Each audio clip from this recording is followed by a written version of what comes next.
और ओवरऑल उसके जो फैट्स हैं, मसलन दुम के साथ हमारे पिन बोन्स होती हैं, पिन बोन्स के साथ वो बिल्कुल हालो ना बना हुआ हो कि फैट उसमें बिल्कुल ना हो, तो वो देख लें। उसके अंदर वो फैटी हो, और जो उसकी हुक बोन्स हैं उन पे आप देखें कि बिल्कुल ना निकली हो, वहाँ पर फैट की कहीं कहीं डिपोजिशन हो। और फिर ये है कि जो पसलियाँ, अगर आप लेफ़्ट साइड पे खड़े हों तो जानवर को देखें तो ठीक है, बाएं साइड पे 10 फुट के फासले पे आपको 2 पसलियाँ नज़र आएँ, तीसरी पे शक हो कि ये है या नहीं, ये आपको 3.5 इंडिकेट करेगा कि इसका बॉडी कंडीशन स्कोर 3.5 है। अब आ गई आपके सिलेक्शन के बाद प्रोक्योरमेंट में आपके पास मंडियां हैं। मैंने जैसे बताया कि जो बड़ी मंडियां हैं वो पाकिस्तान में हमारे पास मुल्तान है, बहावलपुर है, शाहपुर कांजरा ज़रा चूँकि लाहौर में गोश्त की लोकल सतह पे खपत काफ़ी है, इस वजह से इस मंडी का माल थोड़ा सा महंगा पड़ता है। लुडन है, ये 3-4 मंडियां हैं। अदरवाइज़ छोटी छोटी मंडियां हैं, ये बड़ी मंडियों को फीड करती हैं। मेन जो साइड की मंडियां हैं वो जो फीड करती हैं वो मुल्तान और बहावलपुर को।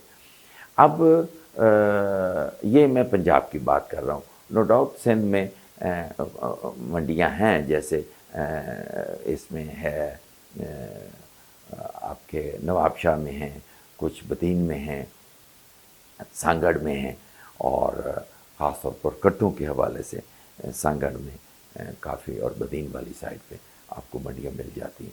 लेकिन मेन जो है वो कराची का भी farmer, field art farmer Bahawalpur और इन से ले जाता है।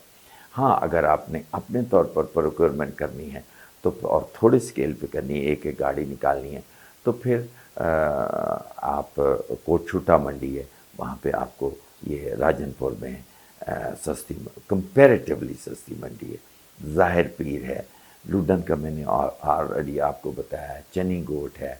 फिर अगर आप इधर आएँ तो हमारे पास झंग में वो है, मल्लो मोड़ है, और फिर खुशाब में है। खुशाब की मंडी भी सस्ती मंडियों में शुमार होती है।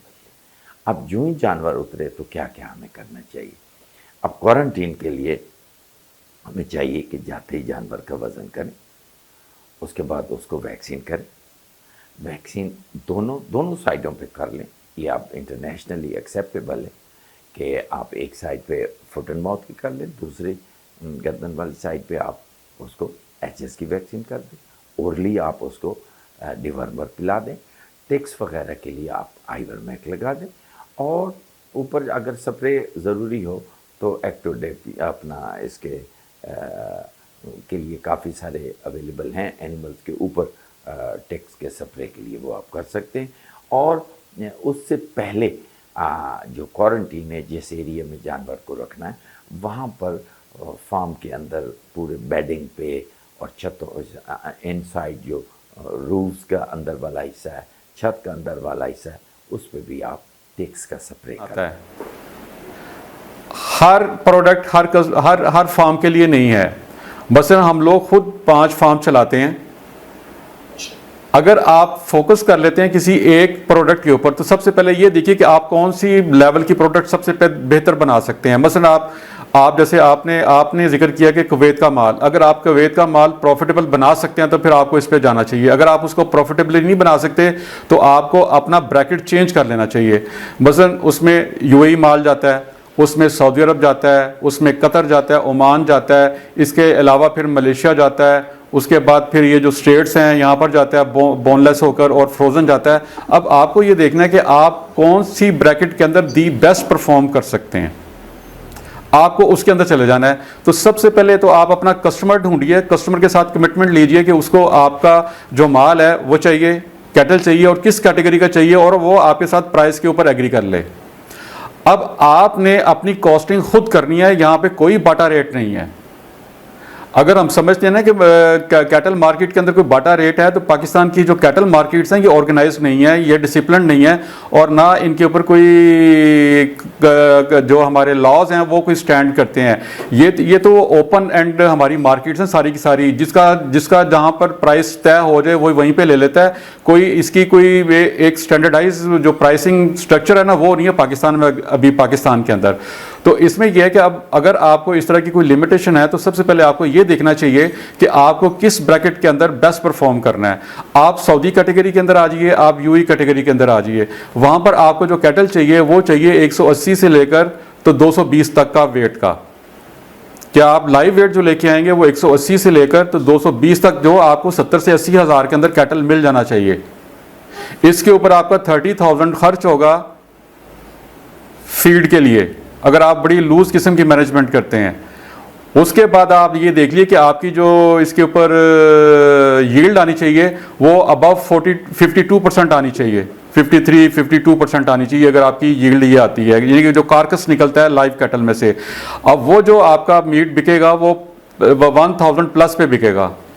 उसके अलावा आपको वहाँ पर जो ऑफल है उसकी प्राइस भी मिलेगी 6000, 7000, 8000, जो आपको बाई प्रोडक्ट बेचनी है उसकी। तो अब आपको अपनी कॉस्टिंग खुद करनी है सारी। आपकी तमाम की तमाम जो प्रॉफिटेबिलिटी है वो सेल्स के ऊपर नहीं है, आपकी तमाम की तमाम जो प्रॉफिटेबिलिटी खड़ी हुई है वो खड़ी हुई है बाइंग के ऊपर। चाहे आप उसको चाहे आप लाइव कैटल बेचें, चाहे आप ओवर द हुक ट्रेड करें स्लाटर हाउस के अंदर जाके कि आप उनको साफी गोश्त देंगे, उन्होंने वेट करके लेना है। अच्छा, उसके पीछे आ जाइए, आपने जितनी भी उनकी वेट गेन करवाना है वो वेट के साथ करवाना है, किसी जगह भी जजमेंट और असेसमेंट नहीं है। अच्छा, इसी तरह जब आप कैटल बाय करेंगे तो आपको पता होना चाहिए कि मैं जो कैटल बाय कर रहा हूँ मैं इस वेट के ऊपर इस प्राइस के साथ कर रहा हूँ। अच्छा, जब अब आपने कैटल को बाय करना है तो सबसे पहले आपको अपनी प्राइस खुद फिक्स करनी है, मार्केट में से जाके प्राइस नहीं लेनी। अब आपको अपनी रिवर्स प्राइसिंग करनी है कि मेरा जो कस्टमर है वो मुझे ओवर द हुक ये पैसे देगा मीट के, और अगर मैं उसको ऑन द गेट अपने फार्म के गेट के ऊपर लाइव कैटल बेचता हूं तो मुझे ये पैसे मिलेंगे। अब मेरा इतना खर्चा उसके ऊपर आना है। अब मुझे आज की डेट में कैटल इतने का बाय करना चाहिए, इससे ज़्यादा का बाय नहीं करना चाहिए। अच्छा, अगर आप उससे ज़्यादा का बाय करते हैं, अब आपको जाके आगे मैनेज करना है कि आप फीड के अंदर कहाँ पे इकोनॉमी लेके आते हैं, आप वेट गेन के अंदर कहाँ पे इकोनॉमी लेके आते हैं, आपको वहीं पे जाके फिर मैनेज करना है। आपके पास इसके अलावा प्ले करने के लिए और कोई ग्राउंड नहीं है। तो सबसे पहले अपनी बाइंग प्राइस को खुद डिटरमिन कीजिए। आप पंजाब के अंदर 220 सेल्स पॉइंट लगते हैं कैटल्स के, और अगर आप सब लोग गिनना शुरू करो तो 6-7 के बाद आपको मंडियों के नाम नहीं आएंगे। और आप अक्सर देखेंगे, आप मुल्तान मंडी चले जाएंगे, चौक आजम चले जाएंगे, लुडन चले जाएंगे, लाहौर आ जाएंगे।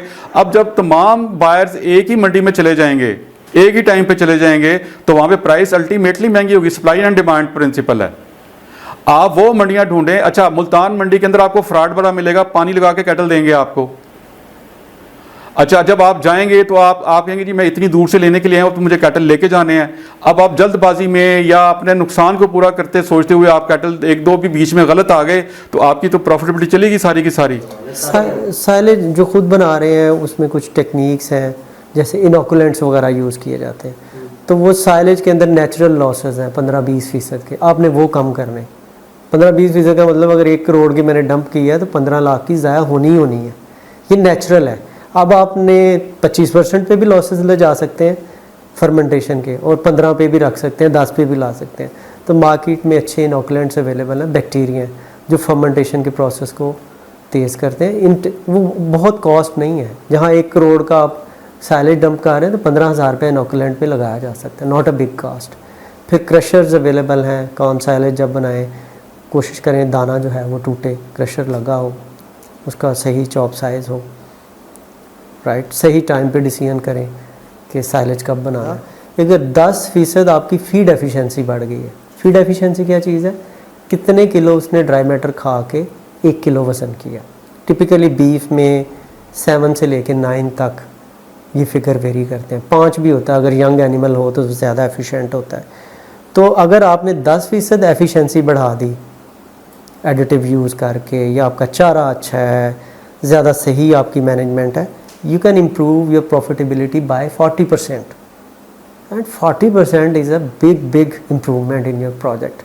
Imagine करें 100, 200, 300 का आपका प्रोजेक्ट है, तो ये वो चीज़ें हैं जो दुनिया अडेप्ट कर चुकी है और हमने इन चीज़ों की तरफ कुछ लोग कर रहे हैं और बाकियों को भी हम सजेस्ट करेंगे कि वो करें। तो वे फॉरवर्ड इंडस्ट्री के लिए एक ही है कि आज कल या जब भी इंडस्ट्री को साथ मिल के गवर्नमेंट के बीफ की ब्रीड के ऊपर काम करना है। जैसे डेयरी इंडस्ट्री ने इंपोर्ट किया एनिमल और अब माशाल्लाह सक्सेसफुली चल रहे हैं वो। शुरू में लर्निंग में इश्यूज़ हुए, तो एक ब्रीड है। फिर एनवायरनमेंट है। एनवायरनमेंट हमारे यहाँ हार्श है और स्पेशली जो समर है वो बड़ा क्रिटिकल है, इसीलिए आप 100-200 ग्राम्स का कट आपको एज अ फार्मर लगता है, क्योंकि जब गर्मी बढ़ती है तो जानवर की रेस्पिरेशन उसको उस गर्मी को कवर करने के लिए काफ़ी सारी एनर्जी उस सिस्टम में लगानी पड़ती है कि वो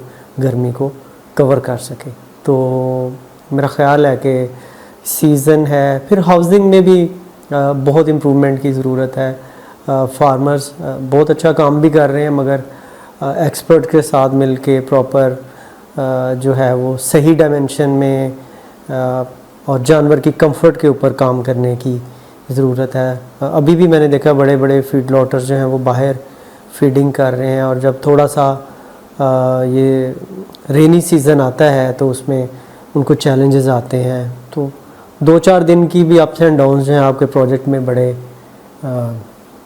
लॉसेस कर सकते हैं या आपकी प्रॉफिटेबिलिटी को दूसरे लफ्ज़ों में कम कर सकते हैं। तो सिट्रस पल्प कॉमनली डेयरीज़ पे और बीफ में तो बहुत ही कॉमन है, क्योंकि बाय प्रोडक्ट्स रिलेटिवली चीपर होती हैं, तो बाय प्रोडक्ट्स की जो आपकी कॉस्ट है कम करती हैं। और पल्प जो है it's a good source of energy. बस थोड़ा सा आपको ख्याल रखना है कि वो डेफिशिएंट इन फास्फोरस होता है, तो आपको फास्फोरस का सोर्स उसमें ऐड करना चाहिए। उसके अलावा मैं सिट्रस पल्प की बीट पल्प सिट्रस पल्प दोनों they are very good source of comparable हैं कॉर्न के, और दुनिया में बड़ा लंबा चौड़ा काम है इन पल्प्स के ऊपर, फैटनिंग में, डेयरी के अंदर भी। तो इनको दे आर वेरी चीप, 1-2 रुपये किलो मिलती हैं, बस आपने ट्रांसपोर्टेशन पे करनी। और फीड लॉटर जो है बड़े स्मार्टली इसको, जो अच्छे फीड लॉटर हैं वो इसको यूज़ भी कर रहे हैं। इस तरह पोटैटो आप बता रहे थे, पूरा एक ट्रेंड है, जब पोटैटो सस्ता होता है उसको यूज़ किया जाता है और वो इफ़ेक्टिव भी रहता है। It's a very good source of starch and very good source of energy.